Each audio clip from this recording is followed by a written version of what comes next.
Father, we want to thank you. You're a good, good God. We have tasted of your goodness, and you've never failed us. You always see us through. So in this moment, Father, we want to taste of your goodness, of your word this morning. Let your word sustain us. Let your word refresh us. Let your word redirect us. Let your word change our way of thinking and realign our thoughts, emotions, and feelings to your will for our lives. So thank you for this moment in Jesus' name. Amen. Well, again, we're running a series entitled Zip the Lip. So if you've missed out on the previous 3 parts, please visit our YouTube channel or our Facebook page to catch up. For every part is bringing a different angle to the subject, as this morning will be part 4. You remember the saying that at some stage or another you heard it, and you may even have said it yourself. Sticks and stones may break my bones, but words will never hurt me. And I'm sure you've drawn the right conclusion. It's a lie. For what has hurt you and I more than anything else over life has been the words of people. If we had to have a round table and discuss all the disappointments and all the pain and all the frustration and all the hurt that we've all encountered, I'm sure most of us will come to this conclusion. Words matter. Those words did matter, for those words hurt me. Amen. Psalm 141 verse 3 says, set a guard over my mouth, O Lord. Keep watch over the door of my lips. So even here the psalmist David was in the space of his life where he realized the significance of words. And he too got hurt, not by sticks and stones, but he too got hurt by the words of people. And he also realized how he also got drawn into moments where he hurt people with his words. And so words matter. And so he prayed and he said, Lord, set a watch over the door of my lips. Help me to learn how to zip the lip. Ephesians 4 verse 29 says, do not let any unwholesome talk come out of your mouths, but only what is helpful for building others up, according to their needs, that it may benefit those who listen. We've got to train our lips to only allow out words that would benefit the listeners and help those around us who are in need. And so far, part 1, we spoke about an unwholesome subject called exaggeration. That exaggeration is unwholesome, it's not healthy. Second part, we spoke about sarcasm. That mocking each other is not healthy. It's unwholesome speech. Last Sunday, we spoke about the grapevine chatter, called gossip and slander, that too is unwholesome and unhealthy. So what are we going to speak about this morning? Well, firstly, let's go to James 3, verse 9 to 11. It says, with the tongue, look what we do. We praise our Lord and Father, and with it, we curse human beings who have been made in God's likeness. Verse 10, out of the same mouth comes praise and cursing. My brothers and sisters, this should not be. Can both fresh water and salt water flow from the same spring? So I'm going to ask you to say yes or a no together. Are you ready? Can both fresh water and salt water flow from the same spring? No. So what is the writer trying to emphasize here? Is the reality that, my brothers and sisters, from the same mouth, we praise God and we curse man. That should not be. We should be saying, no, that's not how it should be. We're speaking about a double-tongued approach to life. How many times have we been caught up in that, or you know of someone who's double-tongued, which simply means they're marked by deliberate deceptiveness, especially by pretending one set of feelings through the words they share and acting under the influence of another set of feelings. You say one thing, but your heart is not in peace with what you're saying. Your heart is not aligned to what your words are. Your heart is in a different space as your mouth is in a different space. Or you say one thing to one person, but to another person you say a different thing. Or we come and we praise God and we curse man. God, please help us. And I'm sure every day you and I have an agenda. So what is your daily agenda? What does your daily agenda look like? But how many of us have what we call the secret agenda? It's not the daily routine that we write down, but it's a secret agenda that goes through our hearts and minds. or people that carry a secret agenda.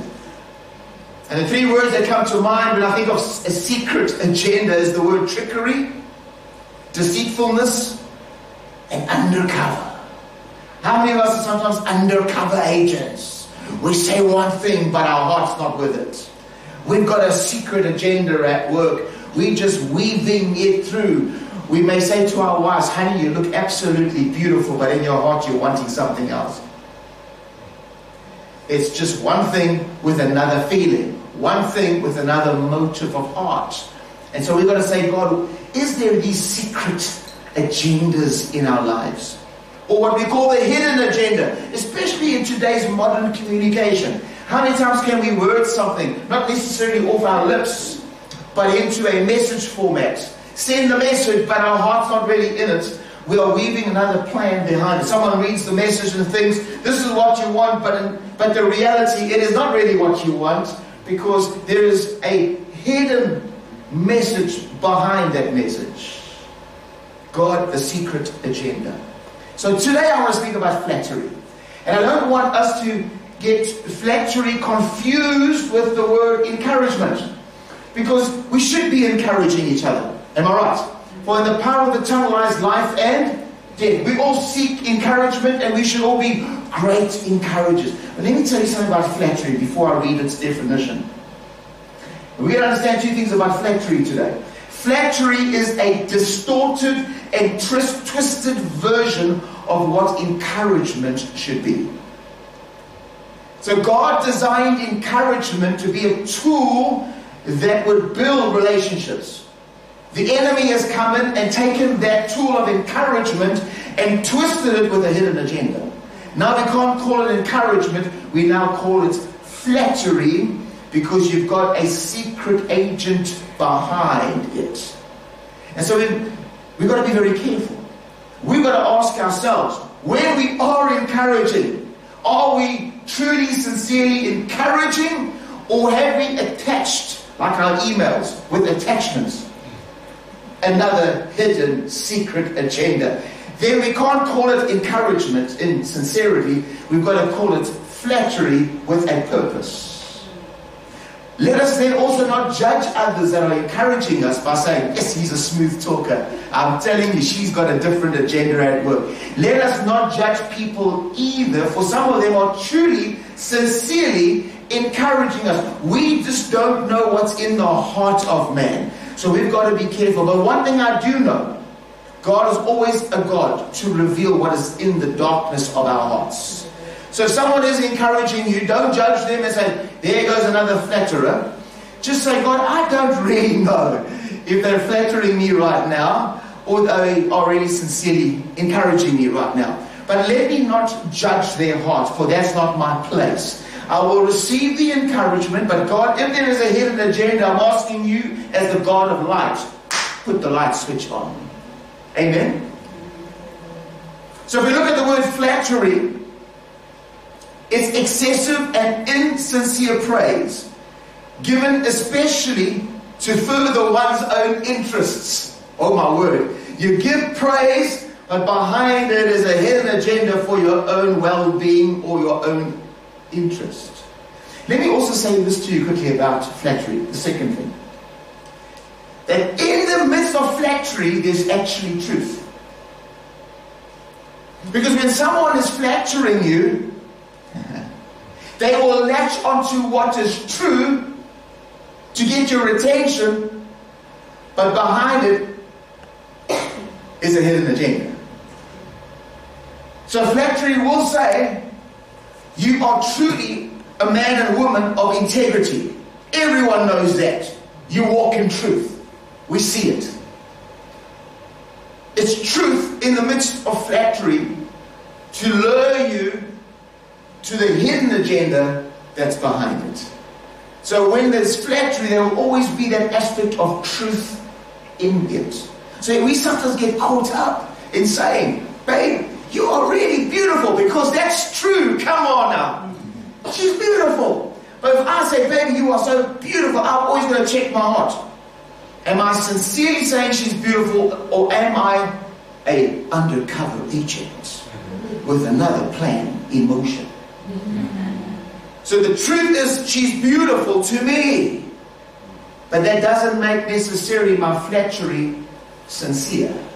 I've always got to check my motive of heart. Mark chapter 12 verse 13. Listen to this.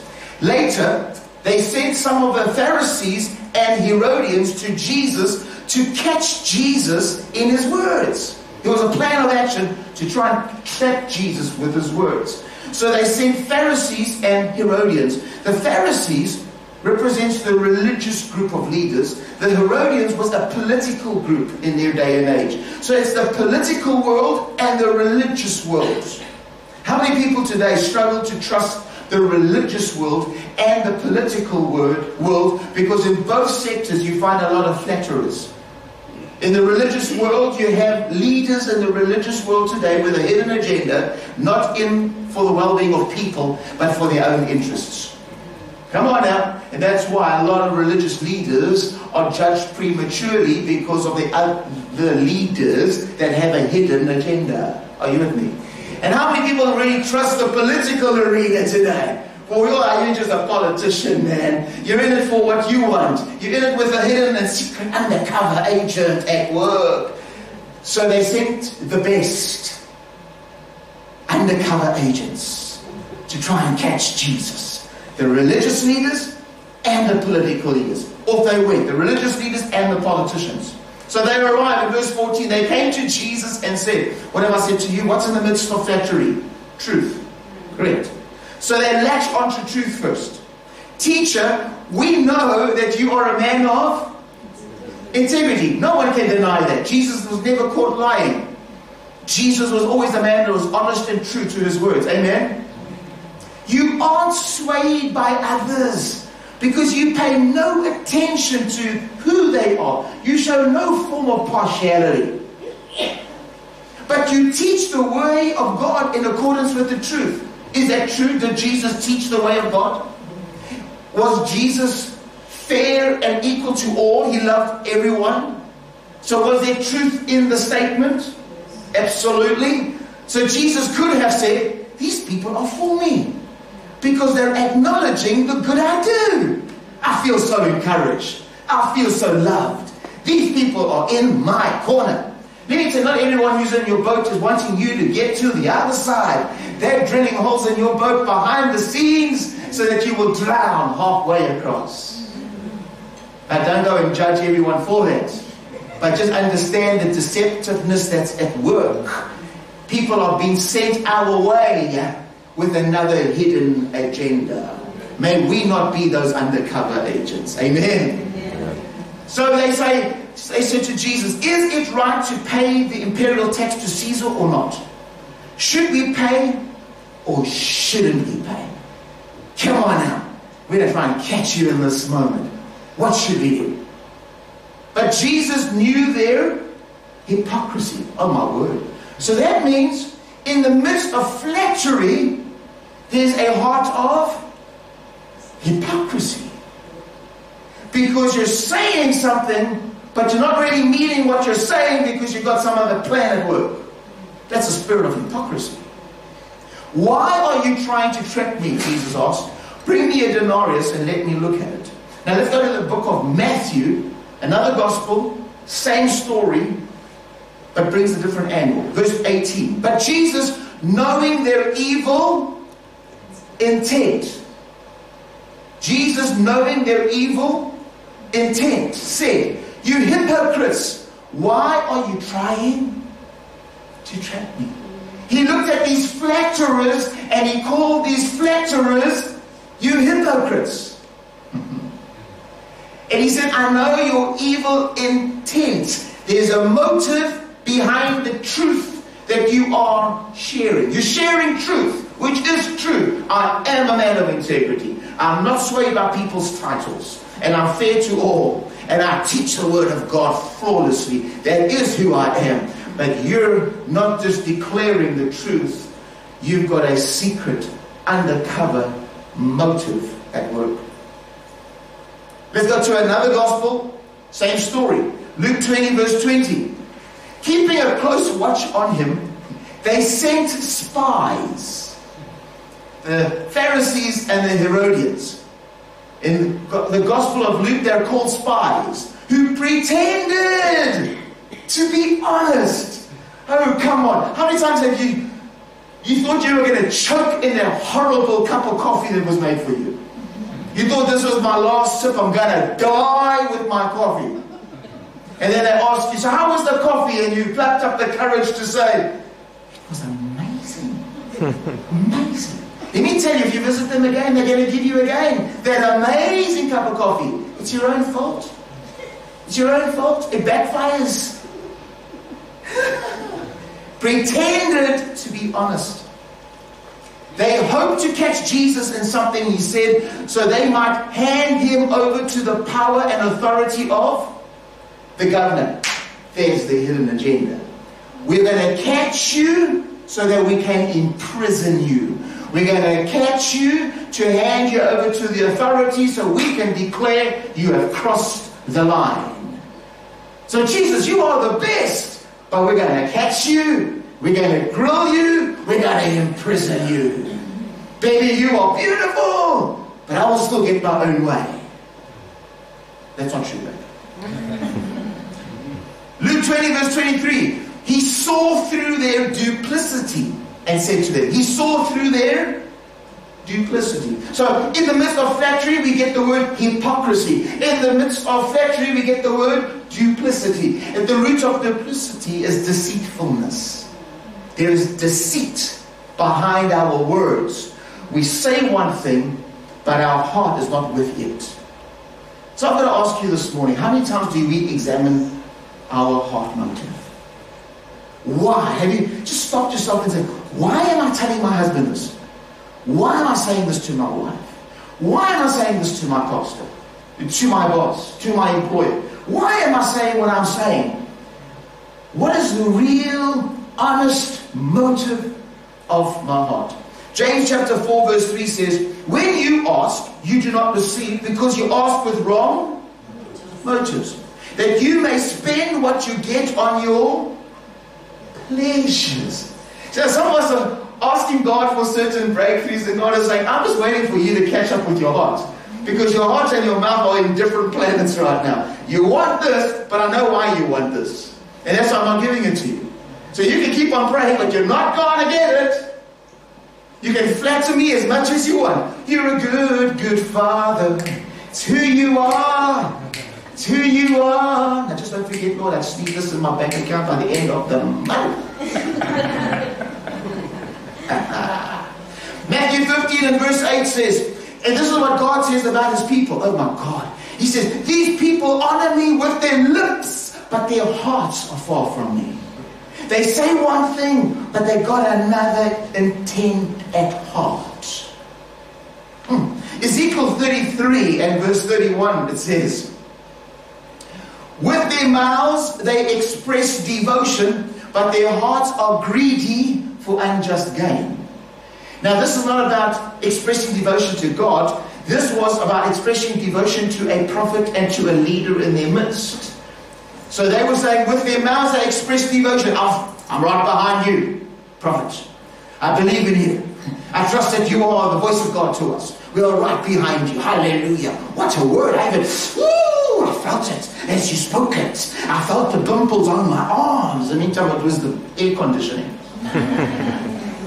But their hearts are greedy for unjust gain. I want to stay in your good books so I can get something out of this relationship for my gain. Let me tell you, if we can't get it right vertically with God, we're not going to get it right horizontally with man. If we praise God with our lips and our hearts are far from him, it will happen in our relationships with each other, where we will praise each other, but our hearts will be far from each other.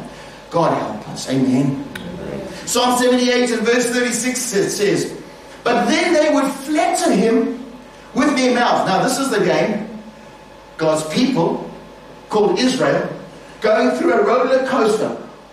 Serving God, then angry with God. Worshipping God, then complaining about God. Serving God, then turning their back on God. And they're constantly coming back and saying, I'm so sorry. And then God forgives them and gives them another chance. So in Psalm 78 verse 36, but then they would flatter him. they would flatter God. How's that for scripture? Flatter God with their mouths. In other words, King of my heart, King of my soul. There's no one like you, Jesus. Hey, flatter him, lying to him with their tongues. Not about you now, I'm not talking about you, I'm talking about your neighbors. Their hearts were not loyal to him. They were not faithful to his covenant. So they will flatter God, but in heart be apart from God. Do you know that the enemy today operates with deceitfulness? Operates with all these subtleties that you and I sometimes are blind to. That's why we need such great discernment today. But one of the tools that the enemy weaves into the mix is that he uses flattery. He has distorted what encouragement is supposed to look like, and he's turned encouragement into flattery with a hidden agenda. Proverbs 26 and verse 24 says, enemies disguise themselves with their lips. That's when your enemy comes at you. They don't come like to you looking evil, like, this black outfit and the swords and and you can feel, oh my word, he's going to kill me. No, they come to you smelling like a Christian, looking like a Christian, and even sounding like a Christian. Hey, my brother, my broer, it's so good to see you. Praise Jesus. I'm going to kill you. You just don't know about it. I've got a whole plan, undercover agents with me. We are part of the spies. Enemies disguise themselves with their lips, but in their hearts they harbor deceit.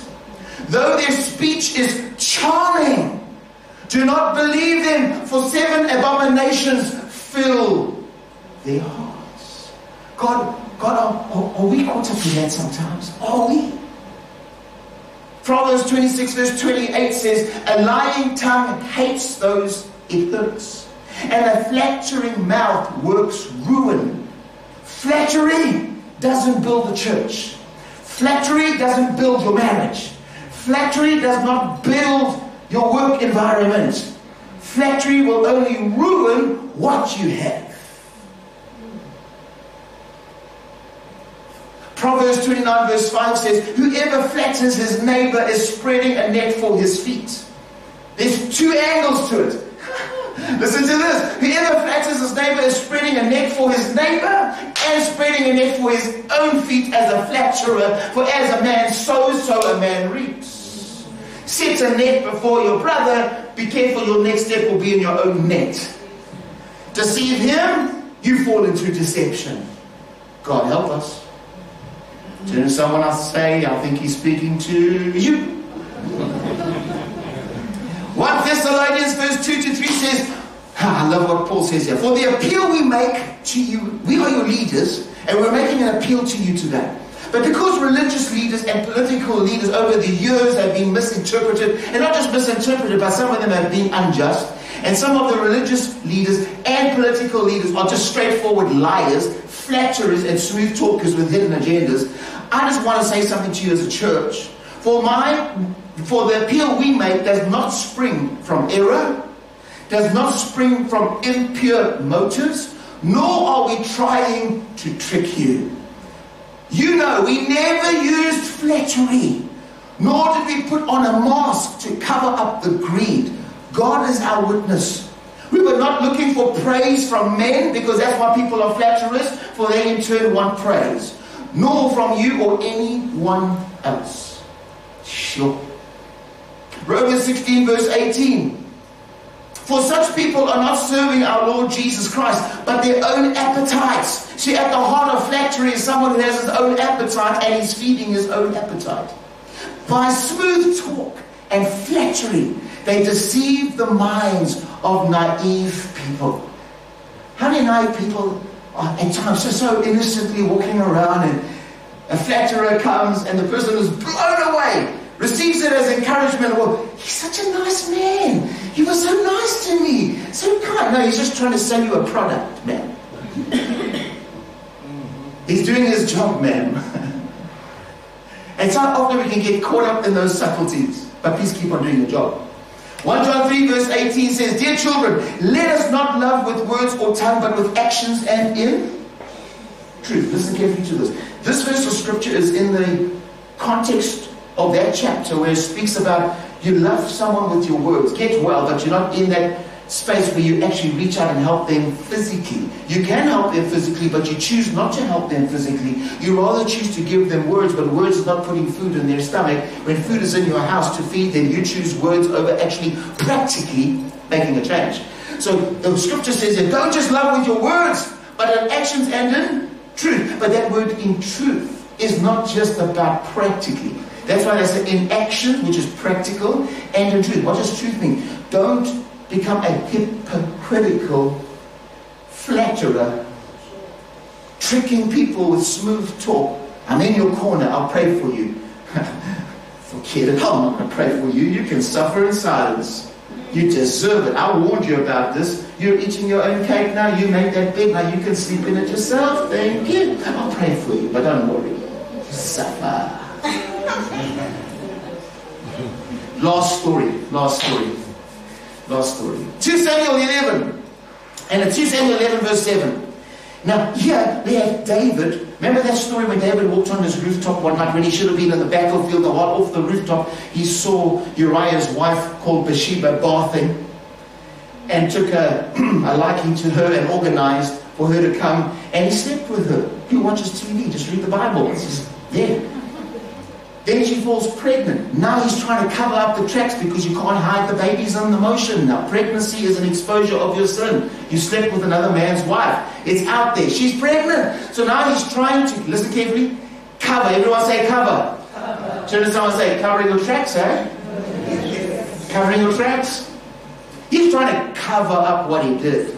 So in verse 7, just before verse 7, he says to Joab, who is the commander on the field during the battle, sends a message to Joab, the person in command, please send Uriah to me. I have a plan. So when Uriah comes to David, David asked him how Joab was. Firstly, what does that to do with Uriah? How is Joab? You just spoke to Joab.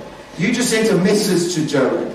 Why do you want to know how Joab is? He's not the only one fighting on the battlefield. There's an entire group of men out there trying to put their lives on the line for us. Why do you ask, how is Joab? Always watch a flatterer. They might zone in on the truth. What's the truth? There's a battlefield. But then their mouths start to get twisted and ask unnecessary questions, and you think, you've just said the truth is the battlefield, but what is Joab's not my responsibility, and why are you asking me about Joab? Flatterers will eventually get their tongue twisted. But we got so latched on the truth that we don't take note of the twistedness. How is Joab? Then he says, so how are the soldiers? How the soldiers were, and how the war was going on. It's like, that's not my responsibility. Why is the king asking me about what's happening on the battlefield? It's almost like he's making me feel important. It's like I've become the man on behalf of the military base. The king is talking to me about what's happening on the battle. Me, Uriah. Whoa, the king. He loves me. The king has a plan for me. I feel like encouraged. The king chose out of everybody on the battlefield. Me. I'm the man for this hour.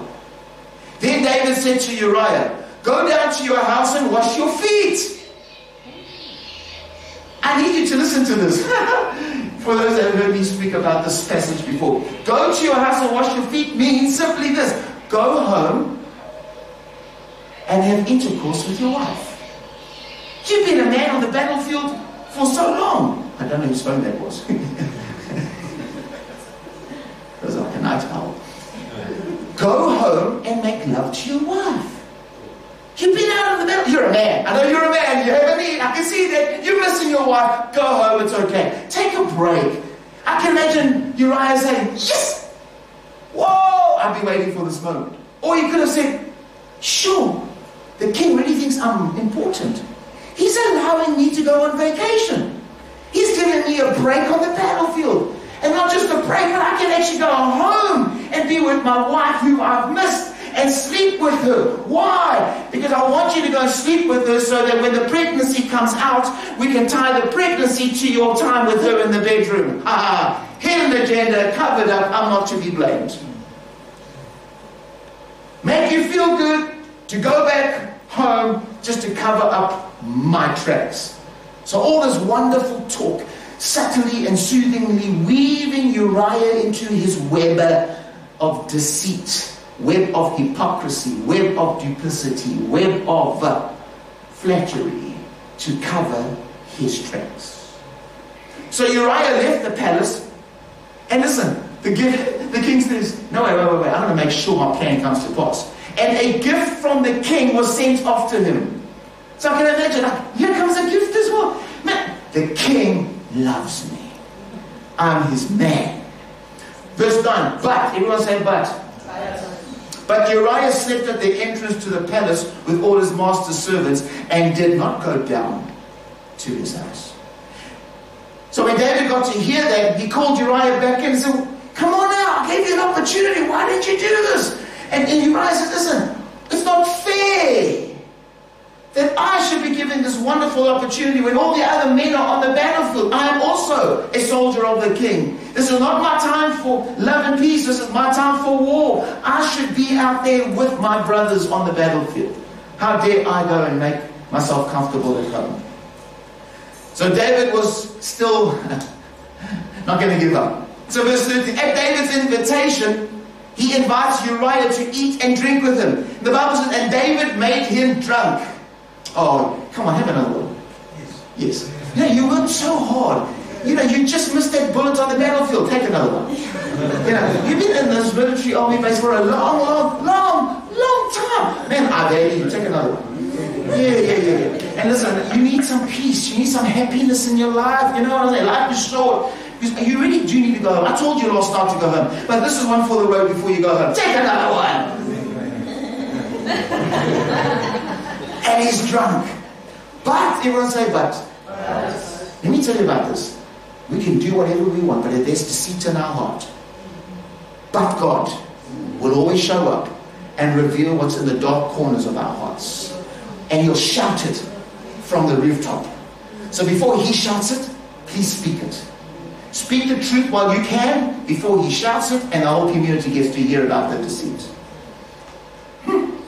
But in the evening, Uriah went out to sleep on his mat among his master's servants. He did not go home. So I can imagine a drunk man, been away from his wife a long time. You can imagine that movie. And going home to the place where I belong. Oh, my baby, I'm coming home. And while he's singing that song and he's going home, God says, and falls asleep at the entrance. Because God will always put the light switch on. So in the morning, David wrote a letter to Joab and sent it with Uriah. In it he wrote, put Uriah in the front line where the fighting is the fiercest. Then withdraw from him so he will be struck down and die. I've tried my best. I can't cover my tracks. This is the last resort. I'm using and abusing my authority. Put him in the front line. And when it gets that heated moment in the battle, all of you withdraw. So he will be killed and my tracks will be covered up. A couple of last scriptures quickly as I close. I've got 5 minutes to do it. Psalm 5 verse 9 says, not a word from their mouth can be trusted. David writes. Funny, eh? I think David learned a lot of his own lessons. Yet he's the man that hates deceit. Because he too is deceitful. Not a word from his mouth can be trusted. Their heart is filled with destruction. Their throat is an open grave. With their tongues they speak deceit.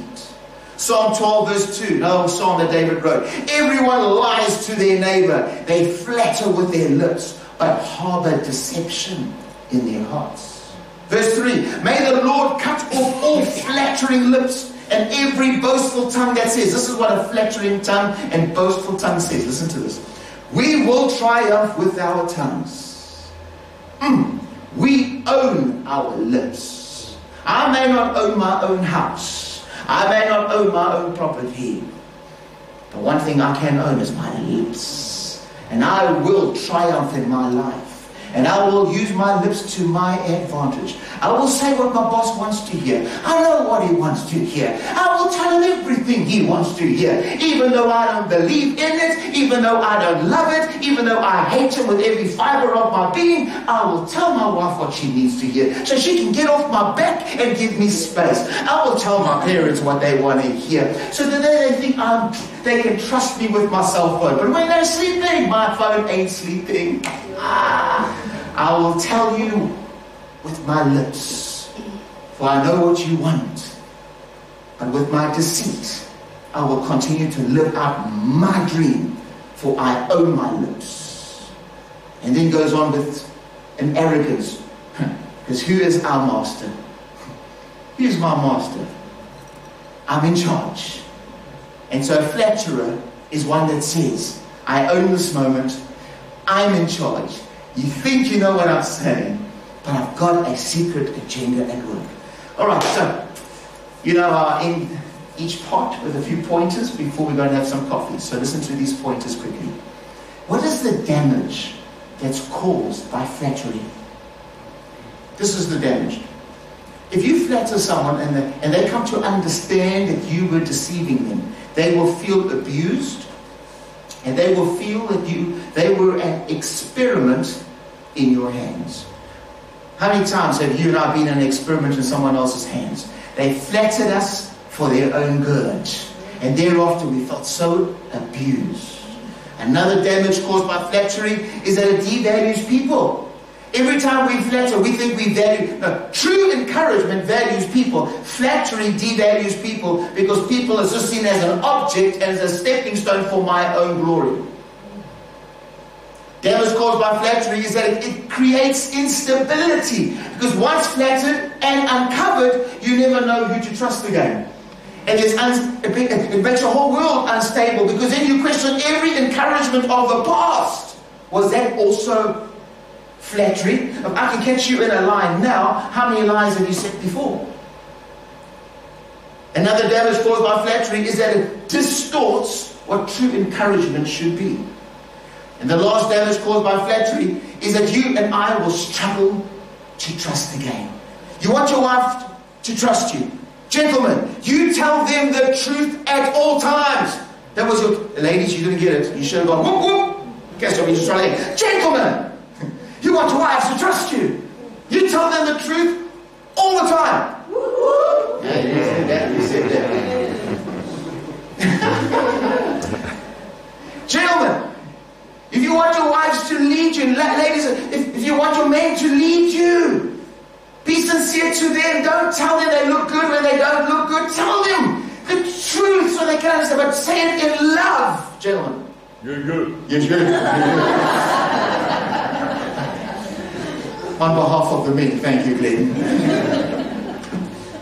What are the reasons for flattery? Why do you and I get caught up in flattery? We've all done that at some stage. From a young age, going to our teacher, man, this apple's for you because you're the best teacher in the world. Please don't give me homework tonight. That was in your heart. Reasons for the lips of flattery is we're trying to fulfill the desires of our hearts. Number two, we disrespect and we devalue truth. Number three, we see flattery as a stepping stone to our success. We've got to change our view. Number four, we are afraid of the response of people if we do tell them the truth. So how was your coffee? It was actually oversweet, but thank you for making it. I wonder then I throw the coffee in my face next time. So let me rather just tell them what they want to hear. You made the best coffee, liar. We really got to be honest and say, God, what are we doing? Undercover agents. Because we're insecure about the response. And then lastly, another reason for the lips of flattery is the discomfort of rejection. Can please turn to someone and say, you will be rejected.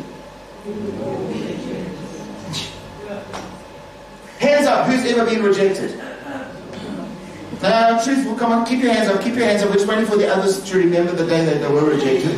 We're waiting for you. Don't worry, we're waiting for you. You'll get there, you'll get there. You were rejected. Someone rejected you. Someone rejected you, didn't respond. For those that are not sure yet, your day of rejection is coming, because rejection is here to stay. It's part of a broken, corrupt world. Someone is going to reject you. We've got to come to terms with that. Amen. So don't play the flattery to be accepted. Just be the true you. And I'll tell you what, the true you gains honor and respect more than just support. Amen. My last screen, my time is up. Here we go, last screen. How do we manage the doors of these flattery lips? How do I keep these doors zipped up and shut up and manage them? Number one, keep the right company. Hang around smooth talkers, you become a smooth talker. Walk with the wise, you become wise. Hang around with the deceivers, you become a deceiver. Hang around with those that says, please don't tell my wife, but can I tell you? Go away. I don't want to hang out with you, because before I know it, I'm going to go and tell someone, please don't tell my wife, but I just want to tell you something. Deceiver, liar. When you get home, your CSI wife walks up and says, so what did you tell him? And then you start saying, hey, take another beer. Take another beer. I'll get you drunk so that you can forget about what I've said. We try and cover up our tracks. Number two, how do I manage these lips? Well, keep the right company. Number two, examine the motives of your heart all the time. When someone asks you a question, you're about to give the answer. Ask yourself, why am I saying yes? Why am I saying no? Why am I encouraging them? Why am I going to tell them that they're the best? Am I sincere about it, or do I have another agenda? Number three, remember this. Truth will always uncover the secret. Truth will always uncover the hidden. Truth will always put the light switch on. Give it time. Truth never sleeps. Number four, practice honesty and sincerity. Practice makes perfect. Say, God, I'm a bit clumsy with my words, because when my wife asks me, how's the food? I say, yeah, you said enough now. You could maybe, you know what, baby, it was just a little, I would say just for my palate. Not yours, just my palate, you know what I mean, my palate. Just a little over soft, but I'm very grateful that you still made it. I am grateful. I'm grateful, I'm sincere about that. But I'm just going to be truthful. It wasn't really my real cup of tea tonight. Will she kill me while I'm sleeping? Let me tell you one thing. You practice honesty, people will respect you more, because they know where they stand with you. If they take offense, it's their fault. Then they must work out their offense.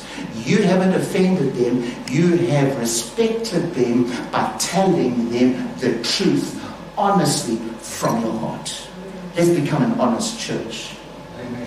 Lastly, trust God that truth rewards. Do you know what? Blessing and honor does not rest on flattery. But when you are sincere and honest and true, you collide with God's blessing, favor, and truth will reward you in this life.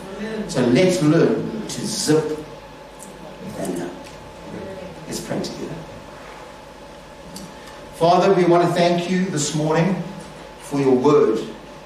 You've spoken loud and clear to us, and we've all been guilty at some stage or another, falling into that trap of flattery and not zipping our lips.